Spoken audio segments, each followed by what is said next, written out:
আজকেও সারের ব্যাপারে আমরা কতগুলি করা অনুমোদন দিলাম। চাল আছে, মসুর ডাল আছে, আর একটা সিভিল অ্যাডমিনিস্ট্রেশনের একটা কাজ আছে। তো মোটামুটি যেগুলো আসছে আমরা খুব যাচাই বাছাই করে দিচ্ছি।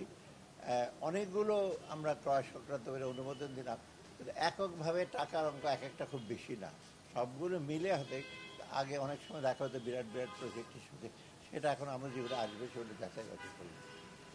সব শুদ্ধ যেগুলো করলাম, সব সয়াবিন আছে, সয়াবিনও নিয়ে আসছে, কারণ কিছুটা বোধহয় সয়াবিন কিছুটা সহনীয় হতে পারে। আর মসুর ডাল করছে, কারণ মসুর ডালের প্রয়োজন হবে জল প্রয়োজন। অর্থাৎ আমরা রোজা পর্যন্ত যত সমস্ত নিত্য প্রয়োজনীয় জিনিসপত্র আছে, চাল ডাল, খেজুর তো রোজার সময়, ছোলা, তারপর সয়াবিন তেল, এগুলো আমরা নিশ্চিত, চিনিও নিশ্চিত মোটামুটি চেষ্টা করছি যেভাবে বাজারটা যেন আর একটু সহনীয় হয় লোকের জন্য। একটু সময় লাগবে, কারণ এগুলো ইম্পোর্ট করতে বেশি বাইরে থেকে ইম্পোর্ট করতে হয় এগুলো, এবং সময় লাগে। অনেক সময় যারা সাপ্লাই তারাও অনেক সময় অনেক কিছু ব্যাপারে কনসিডারেশন আছে, এই ধীরে সুস্থে আনে। আমাদের আনলোড করতে দেরি হয় না, গুদামে যতটা থাকে, কিন্তু সাপ্লাই আমাদের ডিপেন্ড করতেছে বাইরের। আপনারা হচ্ছে সয়াবিন তেলের দাম লিটারে 8 টাকা বাড়িয়েছেন, এরপরে গত 9 তারিখে এই সিদ্ধান্ত আসে, আজকে 18 তারিখ। এই 9 দিনেও কিন্তু স্যার বাজারে বোতলে সয়াবিন তেল পাওয়া যাচ্ছে না, এবং লুজ যেটা পাওয়া যাচ্ছে সেটা 200 টাকা পর্যন্ত কেজি।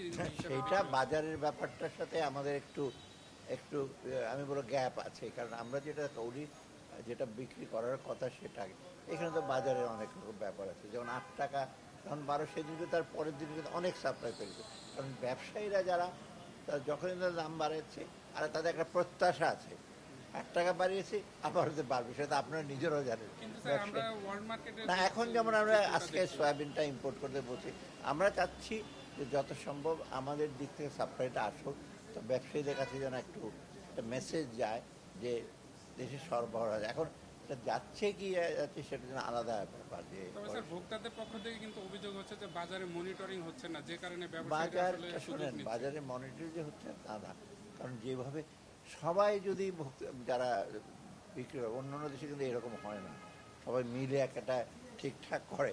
এখানে হচ্ছে সবাই মিলে তাদের নিজেদের স্বার্থে যারা বিক্রি করে, কারণ বাজার ভোক্তা অধিকার সংরক্ষণ ইন্সপেক্টর ম্যাজিস্ট্রেট কয়টা জায়গায় যাবে।